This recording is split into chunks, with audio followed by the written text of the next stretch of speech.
I am 90 years old this year, and if someone were to ask me if I could relive everything, would I choose to? My answer is no. I would choose to forget everything, not because my life was too painful, but because remembering my family is truly painful. It wasn't the great tragedies that haunted me the most, but the very ordinary days, conversations I only listened to halfway, people I believed they would always be there. I thought those moments would never change. I thought I could come back later, that there was plenty of time. I was wrong. I have lived almost a century. I have said goodbye to 2 husbands, 1 child, most of my friends, and all the people who knew me when I was young. I have witnessed India change time and time again, from dusty red roads to cities that never sleep. And throughout it all, only one truth remains constant. We live as if time is infinite, while it is more fragile than anything else. I didn't realize it until I was old. I understood it very early on, when I was 32. It was 1968, a quiet October morning.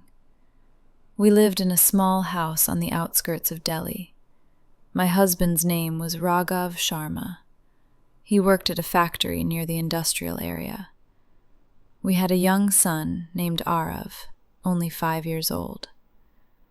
That morning, Raghav adjusted his scarf, kissed my forehead, and said, "I'll be home soon." But he never came back. An accident happened. They told me everything happened so quickly. They said he wasn't in pain. But they didn't tell me the most important thing.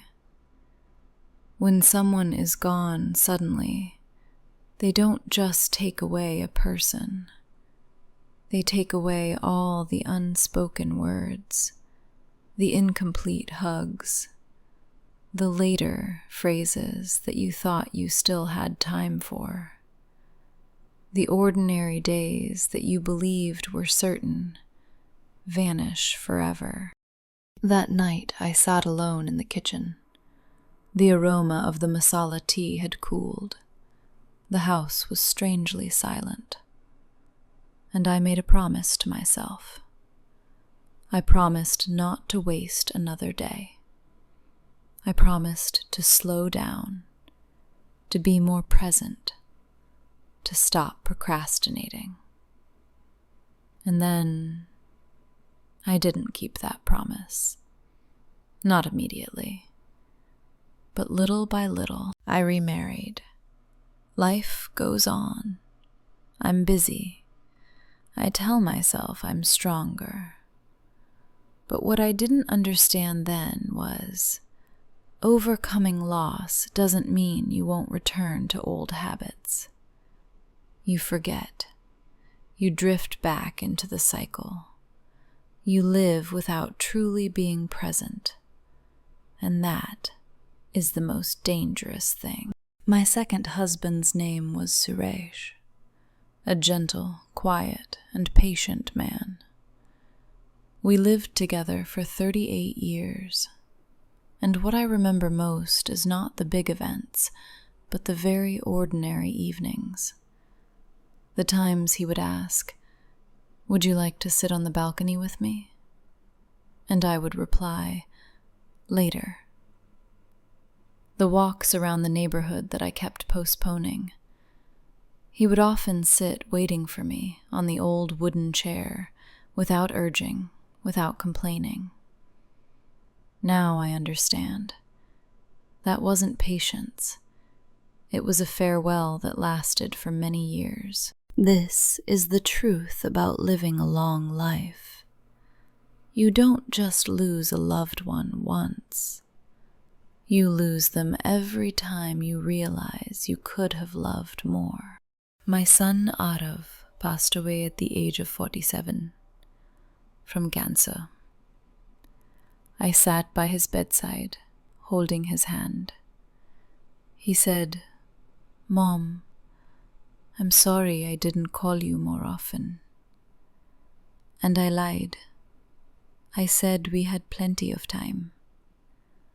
The truth is, we didn't. Even after all those losses, I still find myself looking at my phone when someone is talking, still impatient with familiar conversations, still thinking, tomorrow I'll pay more attention.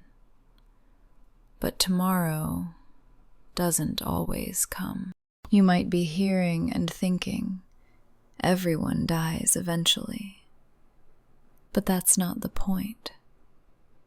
The point is, you live as if you're the exception, as if you'll slow down later, as if you'll love more later, as if there's always time. I'm 90 years old, and I can say this with all the certainty I have left. The future will not come. What remains is not the wedding, not the achievements, not the big days, but the invisible moments, the path you almost missed, the voice you truly listened to, an afternoon where nothing happened except that you were there. So, don't postpone what matters. Call the people you love. Sit with them. Look at them while they are still here. Because I promise you, with all that I have left, later will never come.